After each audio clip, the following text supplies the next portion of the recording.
Hello and welcome to New Filmmakers Los Angeles in partnership with Movie Maker magazine. My name is Danny DeLillo. We're here at the South Park Center and I'm delighted to be joined with Katerina with her fantastic movie, The Tip. Let's take a look at the clip. Have a great night.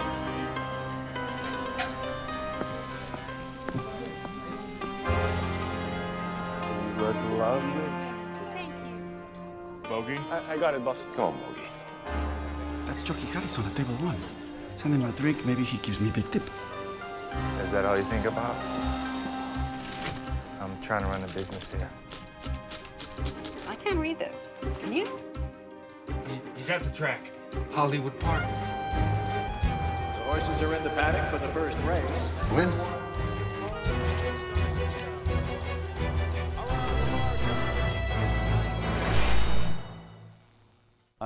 Thank you so much for being here. Thank you for bringing your film to New Filmmakers LA. Your film is extraordinary. I really, really enjoyed it. I was so amazed at the place you took us, the time period you took us, and this story that was true. Yeah. But for those that haven't seen it, tell us a brief synopsis. It's based on a true story. Yeah. And it's basically about sort of this quintessential immigrant from Eastern Europe who has come to Los Angeles, and he is basically, an entrepreneur. He has a restaurant, and it's those early days when you can't scrape 2 pennies together, and the story opens when he's trying to make payroll in the office at night, and he goes back down to the restaurant, and he's sort of scratching his head, and walks through the kitchen, he goes into the dining room, he greets the guests, and he's just sort of, brewing on how I'm going to make payroll. And we see him checking out the tables, and he goes up to the maitre d' and he asks, who's on table 1? Nobody's paying attention to that table. It's like he's having to kind of micromanage. And, the maitre d' just waves him off. And he goes to the bartender, and the bartender says, Bogey, kind of eyeballs the guy at the end of the bar. And we see this guy putting his drinks on a tray, and we realize that Bogey's just in his own world. And the boss says, Bogey, what's happening to table 1? And Bogey goes, jockey, big jockey on table 1. Big race tomorrow. Why don't you send him a drink? Maybe he'll give me a tip. So basically that's the premise of the story. And what unfolds is that Bogey takes the order from the table, the boss walks around the corner, talks to another waiter and says, send him a drink.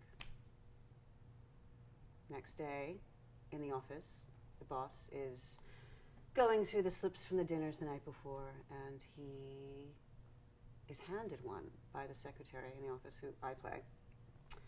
And she says, I can't read this. And he says, he was drunk last night, I had to send him home early. And he tries to read, the ticket, and he goes, it's a tip. She goes, what? And she goes, it's a tip. And then he picks up the newspaper, and he looks at the race chart, and he realizes that the M is for Metropole. It's the name of a horse, and number 1 is the first race, and number 4 is the horse number, and he kind of grabs the cash from the cash box, and he grabs the directions, and he runs out to the racetrack. And then he gets to the racetrack, he places his bet, and he goes into the bar because it's too crowded outside. And the bartender is the same bartender as at the restaurant, because bartenders would work days and nights at different places. And there's Bogey sitting at the bar. And the bartender says, boss is here. The boss comes and sits down next to Bogey, and he goes, great tip, thanks for the tip. And Bogey goes, and the race has started. And it's being shown on the monitor on the TV above. And he goes, what tip? And he goes and he pulls out the ticket for the dinner, and he goes, Metropole, first race, horse number 4, Metropole. And Bogey looks at him like, that's not a tip. That's table number 1, 4 people at the table, and a bottle of Montrachet that you sent them. And then the rest of the story is basically just watching this man's reaction to the race as it plays out. And what happens? Having bet the entire earnings of the restaurant on that horse. Wow, And, it's insane. Yeah, and it's a true story. So, and I grew up hearing the story many times, and so it was familiar to me. But the last time I heard it a few years ago, I was like, oh my God, that's a short film. I just instantly started writing it, and here I am. I have to say, you're a fantastic storyteller. Like, I've seen your film a few times, and I'm like, I was lost in it like it was the first time ago. I was loving this. That was beautiful. No, really, really. So, goodness, I'm still in it. I'm still in where you just took me. It was beautiful. I was imagining it all over again. But obviously, you said you've heard this a few times over the years. Where did you find this inspiration Well, from? the story takes place, it's about a restaurant that my father founded. Wow, yeah. And I grew up hearing stories about it, you know, just fantastical tales of, you know, the people that have come in and the kind of shenanigans of the employees and Yeah. the challenges and the frustrations. And it went on to become quite a legendary restaurant in Los Angeles. And so I think that for me, part of the appeal of the story was wanting to just help people remember that the humble origins of these incredible institutions and these famous places that everybody says is, you know, everything's overnight success, but you know, it took a very long time to get to that point. Absolutely. And I just thought it was a kind of, it's a fantastical tale, but it's also, it talks about the ability to dream and to not give up.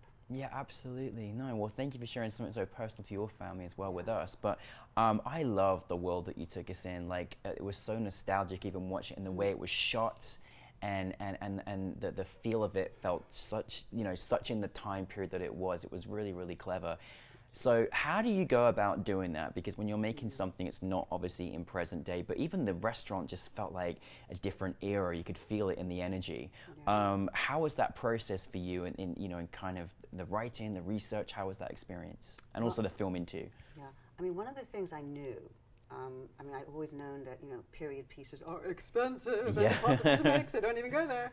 But I knew that I had to make it in period because there were so many things that are sort of predicated by that, which is that there's no off-site betting Right. at that time. Right. And so, you know, you can phone it in, you can email it in, you can bet, you know, with the, you know, touch of your the screen. Yeah. But at that time, you actually had to go to the track. So I couldn't get over that and make it contemporary. Yeah. I thought about it, trust me. And then I also knew that because of the prohibitions of doing a period piece, I had to shoot it very tight. So that all the information about the period was either in hair or costume or props and sound. And that the sound design was really, really important to me, because I knew that if I could just, because you know, you don't realize how sound defines an era. The sound of the telephone, the lack of noise. Absolutely. You know, we have so much noise pollution now they're not aware of. That's but so at a true. certain time, just the sounds of the car engines were different. You Yeah. know? And those little kind of nuances. And so I was blessed. I always knew that that was going to be an important component, but I never knew that I would have access to the quality of sound design that I ended up having in post. So that was phenomenal. You did. It was really and good. Post-production sound was challenging. Yeah. So it was wonderful to have that back up in post. Absolutely. And then in terms of hair and costume, I'm a designer. My background is design, so I'm sort of, it's all about the details. And so then I could kind of just really get my teeth into it. Yeah. But I was working also with a costume designer who was really gifted. Yeah. But she'd never really done period. And so she was really excited to do it.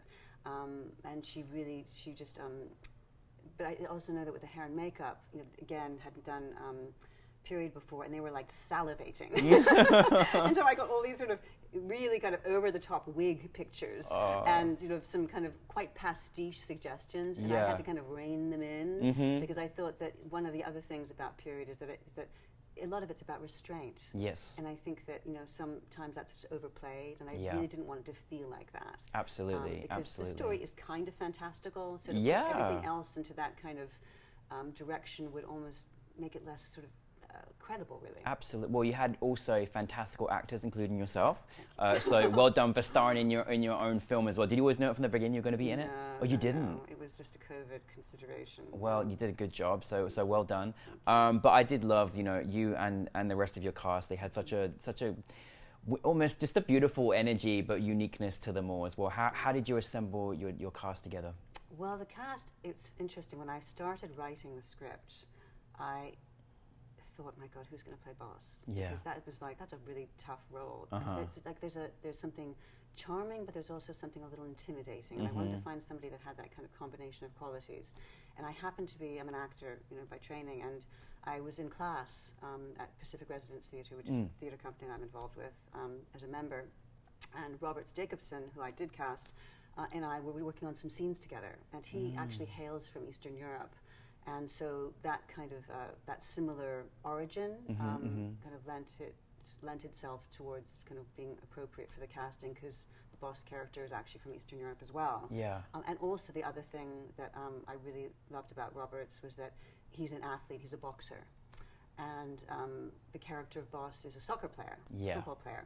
And so I just thought somebody who's really in their body as an athlete would really lend the right energy to the part. Absolutely. And then Max Schlossberg, who plays Bogey, I had actually been in a short film with a few years ago.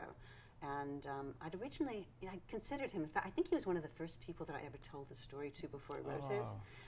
So it was sort of, I think, in the back of his brain when I actually contacted him about it. And I'd originally thought he was too young to play the part. But then I realized as I got closer to making the film that I really wanted to cast everybody a little bit younger, which is also why I ended up playing Pearl, because the person I had originally cast in it was older, but it was just everything was a little off in that way, so I had to kind of bring it all down. I mean, this story is fantastic, but I mean, obviously, I can imagine, including the period side of things, there was probably a few challenges, in making it. What challenges did you kind of have to overcome, and kind of what have you learned from this particular project as well? Challenges, and I got every single step of the way. I mean, there just wasn't anything that wasn't a challenge. I mean, it was challenges, miracle, challenge, miracle. I mean, it was just a constant back and forth of that. I mean, the challenge of scheduling it. I mean, we were supposed to start shooting the week of COVID lockdown, so that was like a 9-month challenge to kind of overcome it. And then finally, I just said, if I don't make it now, I'm never going to make it. Yes. The fact that I had no money, that was a challenge. That's also something. But I just bit the bullet and leapt, and I mean, just every step of the way where there were challenges. Our Max tested positive on the first day of shooting, so we had to figure out how to kind of get over that. One of our actors was late on the first day of shooting, and then we kind of missed some pickup shots in our first location because of that. So, I mean, every single moment of the day there were challenges. It was just constantly riding them. That's the way, isn't it? And miracles, and then having perseverance. Well, I mean, that's the beauty when you've come through all those challenges, from the writing all the way through to the end of post-production. What was it then like to have this big, long journey of a film on a big screen? And we certainly love to have it New Filmmakers. What's it been like having an audience in front of your film? Well, I mean, that's just the best feeling in the world. I mean, it's being able to listen to people breathing with it, in real time. The frustration has been, because it's of the COVID and streaming all the festivals, there have been very few live screenings. And so to be able to kind of just get people responding to the heartbeat of the film and laugh at lines that you think, oh, maybe just you thought they were funny. Right. Is just it's priceless. It was nice. I was there last night just listening to the audience reactions, and there's nothing quite like a live audience to see your film. It's why you've done all that hard work, right? What is next for you, Katerina? Well, a few things. One of the things I'm working on is I hadn't originally thought of the film as anything other than a short film. And as I finished it, it became clear to me that there are so many decades of stories related to the restaurant, really with sort of all of these characters and more. I'm basically working on a Bible for a series.